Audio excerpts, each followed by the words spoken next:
Welcome back and happy holidays. Christmas is right around the corner, and of course, this is the time of year where voice actors get the steamy undies for all kinds of gear. This bell is really bothering me. Mics, interfaces, preamps, amplifiers, headphones, you name it, we want all the gear. But I think in this season of gratitude and giving, I want kind of a different kind of Christmas wish list this year for voiceover. Sure, I love great gear as much as the next voice actor, but what I want for voiceover this year is not for me.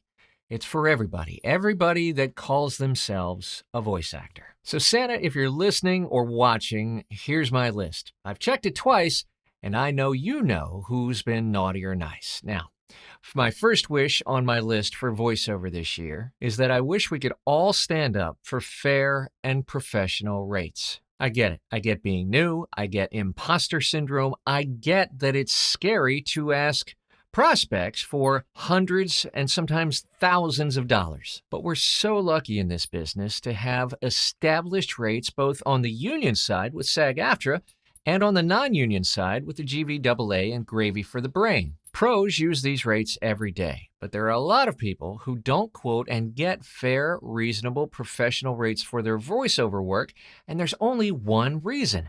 They're not demanding them.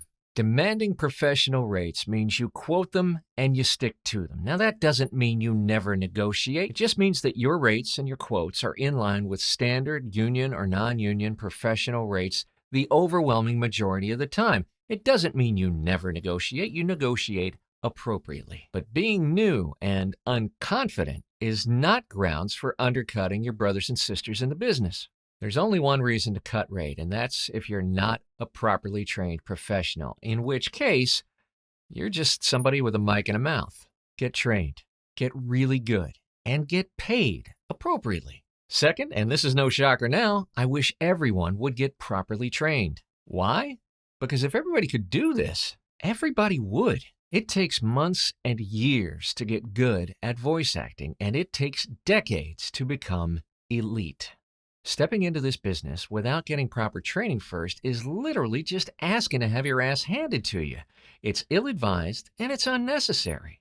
Third, I wish we could all be kinder and gentler to each other. Look, I get it. We all get passionate about our experience set and our beliefs. I'm certainly guilty of this. And it's so easy today with social media and all the digital interaction that we have with each other to just fire off a hot take rather than to sit and listen and understand why somebody believes what they believe. It's a problem in the larger culture. It's a problem with voice actors. And yeah, sometimes it's a problem with me, and I'm going to work on that.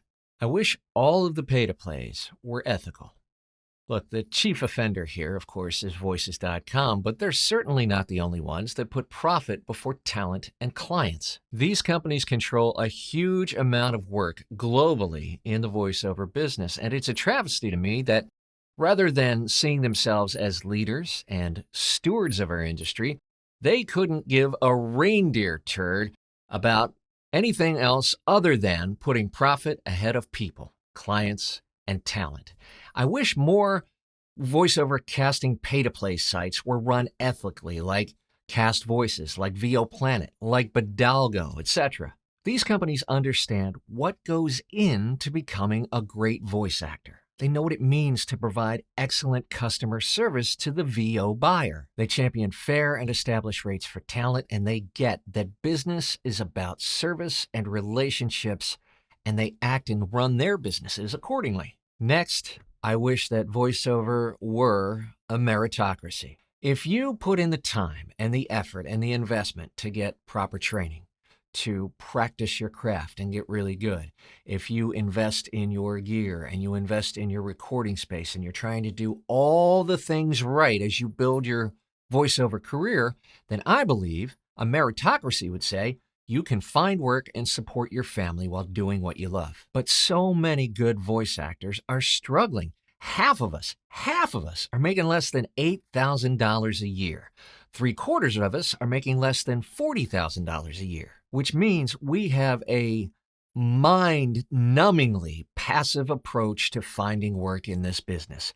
3/4 of us, 75%, reach out to market our services less than 3 times a day. And the fact of the matter is that voiceover will never be a meritocracy until everyone knows how to go out and find the work that they're so well trained to do in the first place. I wish everyone could experience VO conferences. It is so easy in this business to get isolated and squirrely and up in your head and feel like you're out here on in a padded cell on an island, all on your own. What we do is by definition isolating. And then you throw in a couple of years of pandemic and lockdown, and it's a wonder all of us aren't in the fetal position in our booths under a pile of audition scripts, rocking back and forth and going,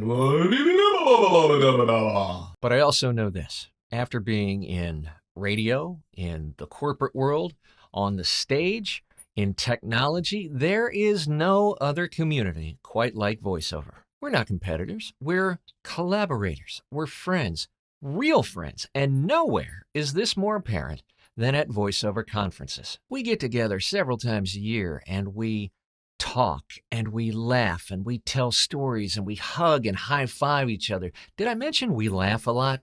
Oh, and by the way, we expose ourselves to the expertise and experience and knowledge of the best voice actors and demo producers and agents and coaches and service providers in the world, in the business. And yeah, we learn a ton at voiceover conferences, but with all due respect to the programming and to the people that run and organize these massive, huge, amazing events, the value for me is in the people and the togetherness and the friendships that blossom and bloom from these conferences. It's here that we learn that we're not the only ones struggling with things. It's here that we learn that we're not alone, that we're not the only ones with fear and occasional self-doubt and worry. We get inspiration from each other, and sometimes, mostly without even knowing it, we inspire others. Yeah, going to voiceover conferences is educational, but more than that, it will fill your soul even more than your mind, and that's what I wish everybody could experience.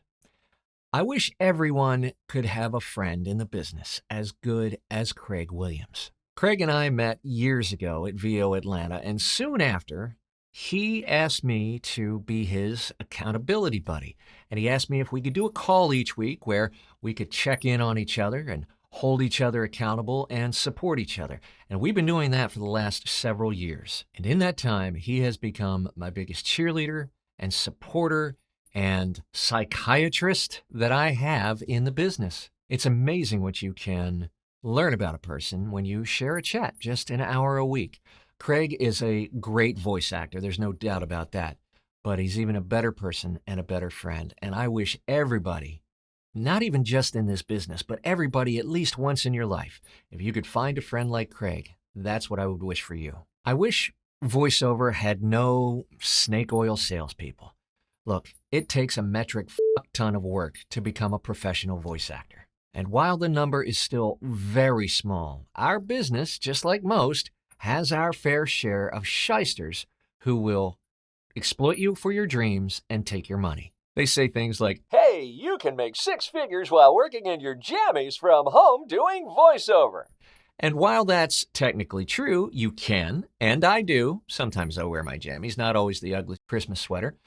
The fact is, it takes decades to get there. And it's not going to be their weekend webinar with a so-called professional demo at the end that's going to flip the switch for you. It's not as easy as getting a USB mic and a Fiverr account. It's not as easy as sitting on the pay-to-plays all day. It takes years of work and grit and resilience and coaching and practice and frustrations and failures and successes and everything it requires to go out and actually live your dream.